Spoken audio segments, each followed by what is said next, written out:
देख रहे हैं एसपीएनआई न्यूज। मैं काशिफ अली एक बार फिर हाजिर हूं आपके सामने। कांग्रेस को 3 राज्यों में जो सरकार बनाने के बाद और बीजेपी की 5 राज्यों में शिकस्त के बाद कहीं ना कहीं कांग्रेस को एक बड़ा झटका लगा है। झटका लगा है सुप्रीम कोर्ट से, और वो भी इस राफेल मामले पर, जो राहुल गांधी ने लगातार पूरे चुनावों में, विधानसभा चुनावों में और उससे पहले भी लगातार केंद्र सरकार को घेरा।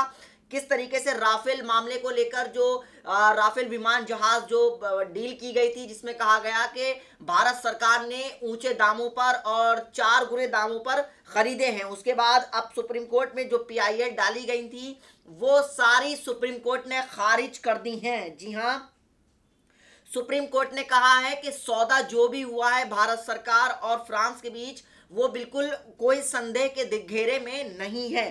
साथ ही साथ राफेल विमान सौदे मामले में मोदी सरकार को ये एक बड़ी राहत मानी जा रही है। साथ ही साथ डील पर उठाए जा रहे सवालों पर सुप्रीम कोर्ट ने कहा है कि इस पर कोई भी संदेह नहीं है, यानी कोई भी शको शुबा नहीं है। यानी राहुल गांधी जिस तरीके से लगातार अपने भाषणों में और अपने सारे जो भी उनका केंद्र सरकार पर हमला होता था, उसमें राफेल विमान को सौदे को लेकर लगातार वो मोदी सरकार को घेरते थे, जो अब कहीं ना कहीं बिल्कुल पूरी तरह से खारिज हो चुका है।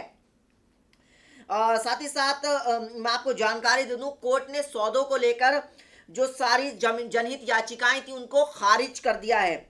और साथ ही साथ सुनवाई के दौरान सुप्रीम कोर्ट ने फैसला सुनाते हुए कहा कि सौदे की खरीद प्रक्रिया में कोई कमी नहीं है। साफ तौर पर भारत सरकार को एक तरह से क्लीन चिट दे दी है कि जो सौदा किया गया है राफेल विमान को लेकर, उसमें कोई शको शुबा नहीं है और कोई भी कह सकते हैं कि कमी नहीं है। कोर्ट ने कीमत के मुद्दे पर सरकार की ओर से दिए गए आधिकारिक जवाब को रिकॉर्ड कर कहा कि कीमतों की तुलना करना कोर्ट का काम नहीं है। सुप्रीम कोर्ट ने कहा है कि जो कोर्ट कीमत तय की गई है उसमें कोर्ट का काम नहीं है, जो सरकार ने तय कर दी है वही सही है। साथ ही साथ कोर्ट ने कहा कि डील पर किसी भी प्रकार का कोई संदेह नहीं है और वायुसेना को ऐसे विमानों की जरूरत है। यानी कोर्ट ने जो कोर्ट किया है वो समझने की जरूरत है। उसने कहा है कि ऐसे विमानों की, राफेल विमानों की जरूरत है देश को, और साथ ही साथ मोटे तौर पर प्रक्रिया का पालन किया गया है, ये कोर्ट की तरफ से बात कही गई है। और साथ ही साथ कोर्ट सरकार के 36 विमान खरीदने के फैसले में दखल नहीं दे सकता। जी हां, ये बहुत बड़ी बात सामने आई है। कहा गया है कि उसके मामले के बीच में दखल नहीं दे सकता और प्रेस इंटरव्यू आधार नहीं हो सकते। यानी साफ तौर पर कहा जा सकता है कि ये मोदी सरकार के लिए एक बड़ी राहत है और कांग्रेस और राहुल गांधी को एक मुद्दा मिला हुआ था केंद्र सरकार को घेरने का, अब वो मुद्दा कहीं ना कहीं एक कह सकते हैं फूस हो गया है और इसमें कोई भी अब दम नहीं रह गया है, क्योंकि शीर्ष अदालत यानी सुप्रीम कोर्ट ने सारी याचिकाओं को खारिज कर दिया है। राफेल पर सुप्रीम कोर्ट से मिली राहत पर गृह मंत्री राजनाथ सिंह ने कांग्रेस पर जमकर हमला बोला। उन्होंने कोर्ट के फैसले का स्वागत किया और साथ ही साथ मामला पहले से उन्होंने कहा कि स्पष्ट था, हम पहले से कह रहे थे कांग्रेस राजनीतिक फायदे के लिए आधारहीन आरोप लगा रही है। यानी साफ तौर पर राजनाथ सिंह और दूसरे केंद्रीय मंत्री आप कह रहे हैं कि कांग्रेस अपने राजनीतिक फायदे के लिए ये सारे इल्जाम लगा रही थी और अब पूरी तरह से मोदी सरकार जो है कहीं ना कहीं हम कह सकते हैं कि बिल्कुल सामने आ चुकी है और अब उल्टा कांग्रेस पर हमला कर रही है। साथ ही साथ आपको बता देते हैं कि राफेल मसले पर प्रधान न्यायाधीश जो चीफ जस्टिस ऑफ इंडिया है, जस्टिस रंजन गोगोई ने अध्यक्षता वाली पीठ ने 14 नवंबर को सुनवाई के बाद फैसला सुरक्षित रखा था। और साथ ही साथ याचिका दायर करने वालों में वकील एमएल शर्मा, विनीत टांडा, प्रशांत भूषण, आप नेता संजय सिंह, पूर्व केंद्रीय मंत्री यशवंत सिन्हा और अरुण शौरी शामिल हैं। और साथ ही साथ मैं आपको बता देता हूं, याचिकाकर्ताओं का जो आरोप था सरकार के ऊपर, उनका कहना था कि अनियमितता का आरोप लगाते हुए सुप्रीम कोर्ट से सीबीआई को जांच के लिए एफआईआर दर्ज करने के निर्देश देने की अपील की थी कि इस पूरे मामले में सीबीआई इस पर एफआईआर दर्ज करे। फ्रांस से भारत ने 36 राफेल विमान खरीदे थे। अगर मैं आपको उसकी जानकारी दूं तो सरकार ने भारतीय वायुसेना की बेहतरीन क्षमता, यानी जो दूर तक मार कर सकते हैं विमान, करीब 58,000 करोड़ रुपए में 36 राफेल लड़ाकू विमानों के लिए फ्रांस के साथ एक समझौता किया था।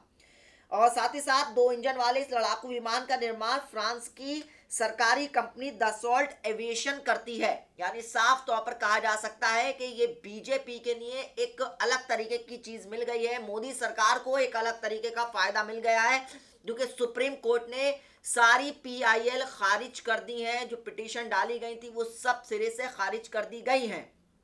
यानी राहुल गांधी को जो एक मुद्दा मिला हुआ था सरकार को घेरने का, वो अब कहीं ना कहीं मुद्दा बिल्कुल खत्म होने के कागार पे है।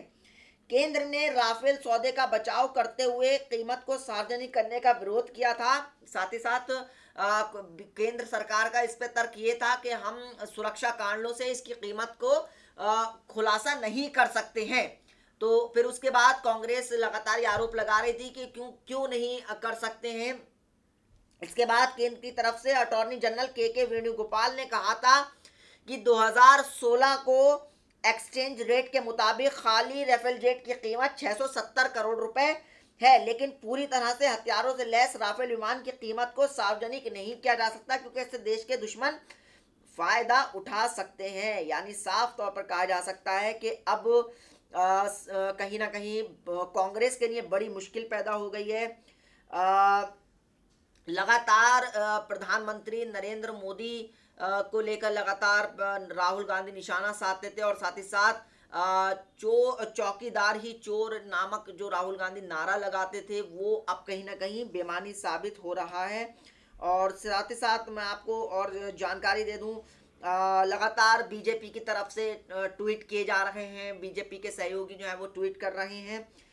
लगातार ये बात कही जा रही है कि कांग्रेस के झूठ का पर्दाफाश हुआ है, और साथ ही साथ केंद्र सरकार के मंत्री अब काफ़ी खुश नज़र आ रहे हैं। यानी साफ तौर पर कहा जा सकता है कि अब कांग्रेस के लिए बड़ी परेशानी हो जाएगी कि अब वो किस मुद्दे पर, किस बुनियाद पर प्रधानमंत्री नरेंद्र मोदी को घेरेंगे, और किस बुनियाद पर कहीं ना कहीं अब राहुल गांधी प्रधानमंत्री नरेंद्र मोदी को घेरते हुए नजर आएंगे। यानी साफ तौर पर कहा जा सकता है कि अब राहुल गांधी पर भी आरोप लगेंगे कि कहीं ना कहीं उन्होंने देश को गुमराह करने के लिए अलग तरीके की चीज़ें की, और कहीं ना कहीं बिल्कुल हम कह सकते हैं कि राहुल गांधी अब बड़ी पसुपेश में होंगे, बड़ी परेशानी में होंगे कि अब किस तरीके से। हालांकि प्रशांत भूषण जो वकील हैं, याचिकाकर्ता हैं, उनका कहना है कि सुप्रीम कोर्ट का फैसला को वो गलत ठहरा रहे हैं। यानी साफ तौर पर वो अब इस पर क्या करेंगे, क्या उठाएंगे, लेकिन अब शीर्ष अदालत का फैसला है जो माननीय होता है, और इस चीज़ को मानना ही पड़ता है। जाहिर सी बात है शीर्ष अदालत है। और लेकिन अब कहीं ना कहीं बड़ी राहत की खबर यह है कि जिस तरीके से कहा ही जा रहा है कि जो लगातार राहुल गांधी इसका जो इस्तेमाल करते थे, लगातार कहते थे अपनी भाषणों में, लगातार अपनी जो चुनावी जनसभाएं होती थी उसमें लगातार राहुल गांधी नारे लगवाते थे। तो अब कहीं ना कहीं कहा जा रहा है कि वो अब पूरी तरह से फुस हो चुकी है, और अब राहुल गांधी के लिए बड़ी मुश्किल हो गया है। लेकिन साथ ही साथ और एक जानकारी देता हूं मैं आपको कि अब मोदी सरकार की कहीं ना कहीं जो मुश्किलें भर दिन थे वो कहीं ना कहीं अब दूर होते जा रहे हैं। अब देखना ये होगा कि राहुल गांधी इस पर क्या कहते हैं, और प्रधानमंत्री नरेंद्र मोदी इस पर अब क्या करते हैं, क्या नहीं। ये अपने आप में एक बड़ी चीज़ है, क्योंकि जाहिर सी बात है कि जब कभी आप आरोप लगाते हैं, आपको किसी पार्टी पर आरोप लगाते हैं, और साथ ही साथ ये करते हैं कि आपने पूरी तरह से आरोप लगा दिया, और अब कहीं ना कहीं ये चीज़ साफ है कि देखना ये होगा कि कैसे अब करते हैं और कैसे नहीं। अब ये राहुल गांधी के लिए अपने आप में बड़ा विषय होगा। साथ ही साथ अब देखना ये होगा कि प्रधानमंत्री नरेंद्र मोदी इस पर क्या टिप्पणी करते हैं। तो आज के प्रोग्राम में इतना ही, और साथ ही साथ अब देखना ये होगा कि बाकी राजनीतिक पार्टियां जो कांग्रेस के साथ इस मामले पर खड़ी थी वो क्या कहेंगी, उस पर भी हमें देखना होगा। फिलहाल कांग्रेस पार्टी के लिए काफ़ी बुरा मान सकते हैं, प्रधानमंत्री नरेंद्र मोदी के लिए खुशी मान सकते हैं। अब फिलहाल तो ये तस्वीर सामने आई है निकल के। तो आज के प्रोग्राम में इतना ही, फिर हाजिर होंगे नए प्रोग्राम के साथ, नई खबर के साथ, और नए अपडेट के साथ। तब तक जुड़े रहिए और देखते रहिए SPN9 न्यूज़। नमस्कार।